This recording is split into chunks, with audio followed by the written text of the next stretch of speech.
The phone rings at 2:13 a.m.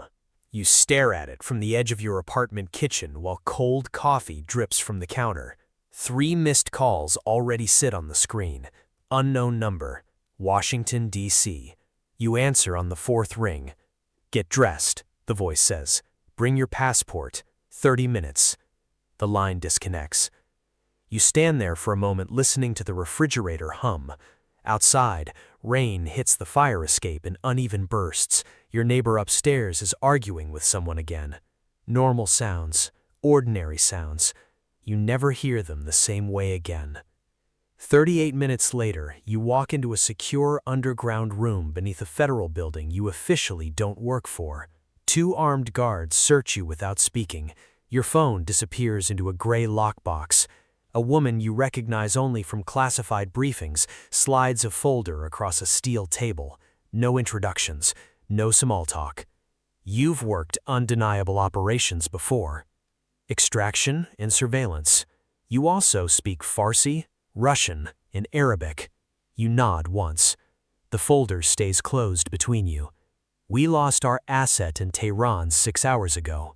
President Rahimi is preparing to finalize military agreements with 2 rival states. If the signing happens, regional balance changes overnight." You finally open the folder. Photographs, schedules, satellite images. A face. Amir Rahimi. You know the name. Half the world does. The woman watches your reaction carefully. "We need regime destabilization before the agreement becomes public." Your stomach tightens. "You want a coup." "No," she says calmly. "We want a funeral." The room goes quiet. You look back down at the photographs, Rahimi shaking hands with military officials, Rahimi entering armored convoys, Rahimi smiling beside children at some propaganda event. A man, not a target yet. "You're assigning this to the Special Activities Division?" you ask. "We're assigning it to you." You almost laugh. Instead, you stare at her. "I'm not an assassin." "You are now." The next 48 hours erase whatever life you had before this room. You disappear into transit routes and fake identities. Montreal, Madrid, Istanbul. Finally, Eastern Turkey near the Iranian border under the name Daniel Mercer, infrastructure consultant. You sleep 4 hours total across 3 countries. At every checkpoint, every airport terminal, every hotel mirror, you expect someone to stop you. Nobody does. That becomes the first lesson. The world's most dangerous operations happen quietly. Not with explosions, with paperwork. Inside a safe house overlooking the outskirts of Tehran, a handler named Levin briefs you beside a flickering projector screen. Former Marine, burn scar across his neck, dead eyes. He doesn't waste words. Rahimi changes routes constantly. Russian advisors built his security structure, 12 vehicle convoys, signal jamming, counter-surveillance teams, internal loyalty tests. He points at a grainy image. This is his daughter. You study the image. Mid-20s, medical student, travels twice weekly to a private clinic outside central Tehran. "You're not touching family," you say immediately. Levin shrugs. "Then get creative." For the next 2 weeks, your world becomes patterns.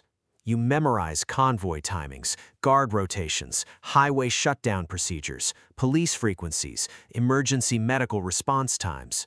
You learn Rahimi eats the exact same breakfast every Thursday before cabinet meetings. You learn one bodyguard secretly drinks during shifts. You learn another sends money to a second family in Dubai. Every person has weaknesses. That becomes the second lesson. You stop sleeping normally. Your mind never fully powers down anymore. Even during rest, you replay routes and exits automatically. One night, Levin tosses a pistol on the table while you review maps. Makarov, suppressed. You'll need it eventually. You don't touch it. There are other ways. Not if this goes loud. You leave the gun there for an hour before finally picking it up. It feels heavier than expected. Not physically, psychologically. Because once you hold it, part of you understands the line is already crossed.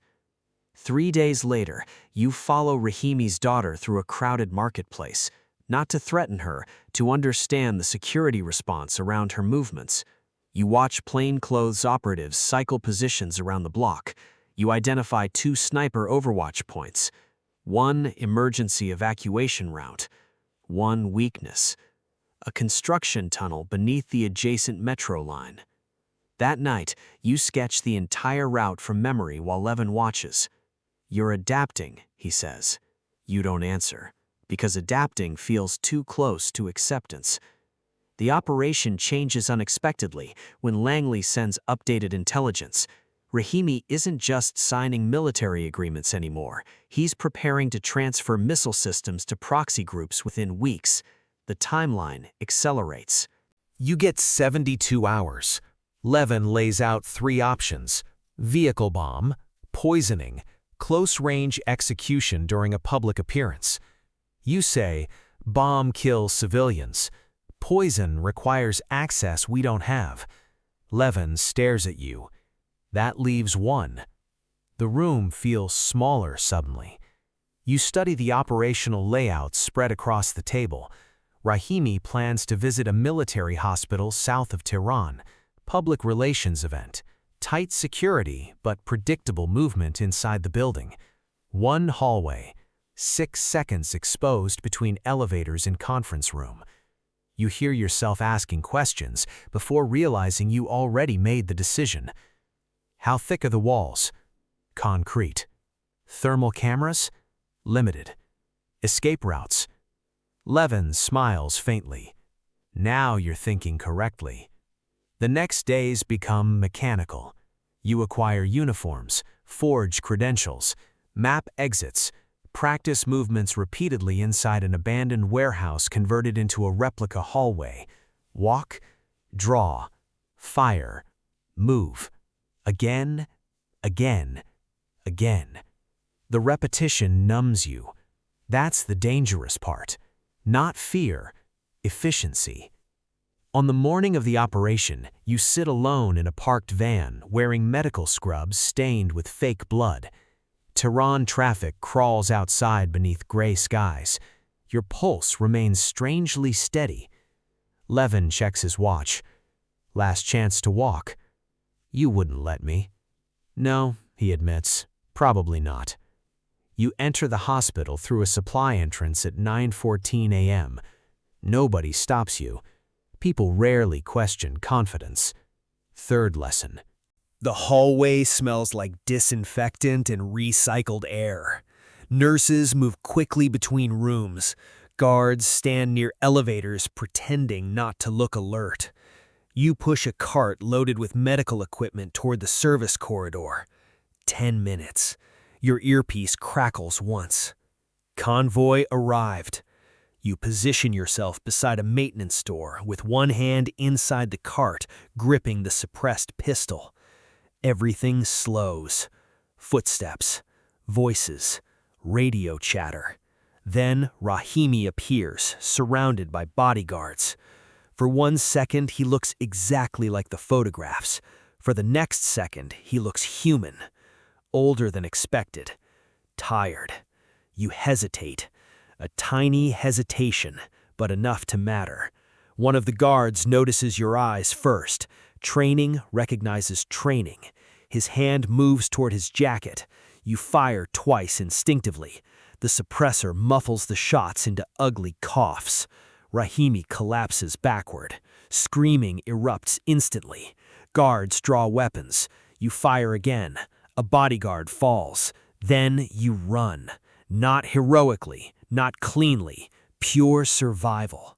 Bullets tear through walls behind you as hospital staff scatter. You crash through the maintenance corridor and shove open the emergency stairwell. Your heartbeat becomes violent now, real. You descend 3 flights at a time while alarms echo through the building. Target down, Levin asks through the earpiece. You keep moving. Target down.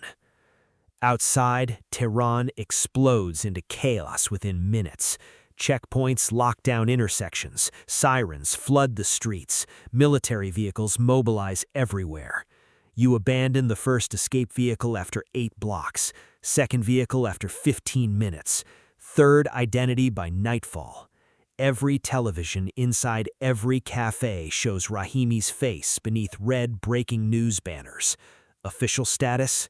Unclear. Critical condition. Then, finally, dead. You expect relief. Instead, you feel hollow. In Istanbul, 48 hours later, Langley confirms mission success through an encrypted message containing only 2 words, "Well executed." No congratulations, no patriotism, just administrative approval for killing a head of state. That's when the psychological shift truly begins, because part of you wants recognition, and realizing that terrifies you more than the operation itself. Months pass. Then another call comes. Belarus, a military general poised to overthrow democratic elections. You tell yourself it's different, necessary, contained. You tell yourself the world remains stable because people like you operate in shadows. The second kill happens easier. That fact stays with you. You poison the general through a compromised security chef during a diplomatic banquet in Minsk. Cardiac arrest, officially natural causes. No gunfire this time, no chase, just timing and chemistry. You return to Virginia afterward and sit across from senior officers inside another secure room. One slides a file toward you, another target, another country. You've become valuable, he says. You understand the real meaning immediately. Replaceable people don't receive compliments. Valuable people receive leverage. Years begin disappearing into operations. Caracas, Damascus, Belgrade. Places blur together into airport terminals and dead drops and coded messages delivered through newspapers. Your apartment in D.C. stays mostly empty except for clothes and classified burner phones. Relationships become impossible. You try once with a woman named Claire who thinks you work in international logistics. She asks why you vanish for weeks at a time. You lie automatically now. That realization bothers you less each time. During your 5th year, you gain unofficial status inside the agency. Younger operatives recognize your face but avoid your table in cafeterias. Supervisors lower their voices around you. You hear rumors. Ghost, kingmaker, presidential undertaker. None of them know the truth. The truth is less glamorous. The truth is sitting alone in hotel rooms staring at ceilings at 4 a.m., wondering whether history changes because of your actions or despite them. The truth is memorizing children's faces from intelligence dossiers because operational planning requires understanding family schedules. The truth is rationalizing murder through geopolitical math. 3,000 casualties prevented, regional war avoided, strategic deterrence maintained. Every justification sounds convincing inside briefing rooms, less convincing when you're alone. Your most dangerous operation begins in Buenos Aires. Officially, President Esteban Valle is a reformist leader rebuilding economic stability. Unofficially, intelligence suggests he plans to sell satellite launch access to hostile states. The White House wants deniability, no public scandal, no trace. You infiltrate through a private security contractor assigned to Valle's upcoming international summit. 3 months undercover, longest assignment yet. You train alongside Argentine tactical units, share drinks with them, learn their families and ambitions. One operative, Ruiz, shows you photographs of his newborn daughter during downtime. "You have kids?" he asks. You pause too long before answering. "No." Ruiz laughs. "Good. This job destroys fathers." The comment stays with you, because you realize your life already resembles destruction without children involved. The summit takes place inside a fortified coastal compound with layered surveillance and naval patrols offshore. Killing veiled directly becomes nearly impossible. Then, opportunity appears unexpectedly. Vale trusts you. That's the problem with long infiltrations. Human connection complicates operational clarity. One evening, he invites security personnel individually into his office for informal evaluation meetings. Your turn comes near midnight. You enter prepared for routine conversation. Instead, Vale pours 2 glasses of whiskey. "You're American," he says casually. Your spine tightens. "My mother was." He smiles faintly. "Relax, I know who you are." Silence. No guards move outside, no alarms trigger. Vale studies you carefully. "How long have they owned you?" You say nothing. He walks toward the window overlooking dark ocean water. "They approached my predecessor too," he says quietly. "Economic threats, intelligence manipulation, cooperation disguised as partnership." You keep one hand near your concealed weapon. Vale turns back toward you. "Do you know what your country fears most?" You finally speak. "Instability." "No. Independence." The room feels suffocating now, because part of you suspects he believes what he's saying, and belief makes people dangerous. "You could walk away," Vale says. "You don't believe that." "Don't I?" You picture every operation file connected to your name, every government secret buried inside classified archives, every law broken under sanctioned authority. People like you do not retire peacefully. Vale sees the answer in your face. "That's what they take first," he says softly. "Not morality, choice." His hand moves suddenly toward the desk drawer. Training overrides thought. You draw and fire once. The sound is deafening indoors. Vale collapses beside the window. Blood spreads across polished wood floors. You stand frozen for 2 full seconds. Then alarms erupt throughout the compound. You move automatically after that.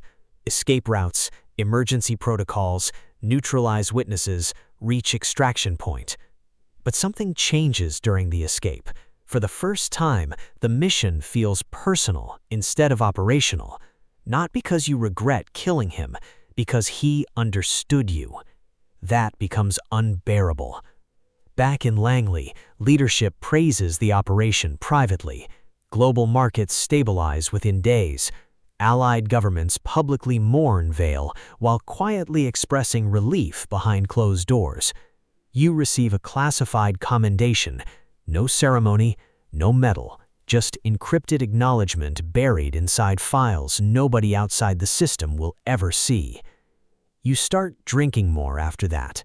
Not heavily, controlled. Functional. Enough to silence thoughts before sleep.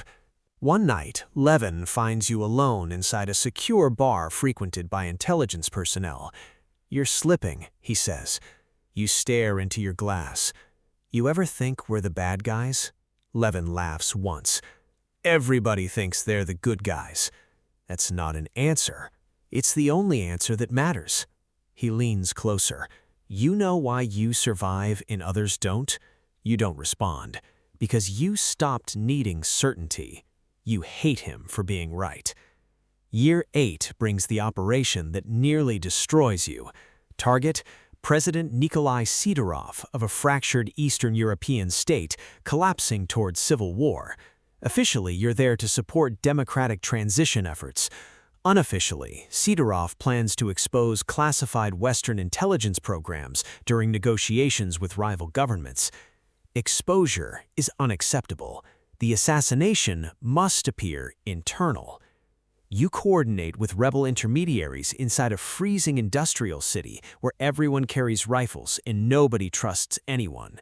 The plan seems manageable initially. Intercept convoy, stage militia ambush, eliminate target amid confusion. Then intelligence fails. The convoy includes civilians, family members, children. You discover this 90 seconds before execution. Snow falls heavily across abandoned rail lines while armed rebels wait nervously beside improvised explosives. Your earpiece crackles. Convoy approaching.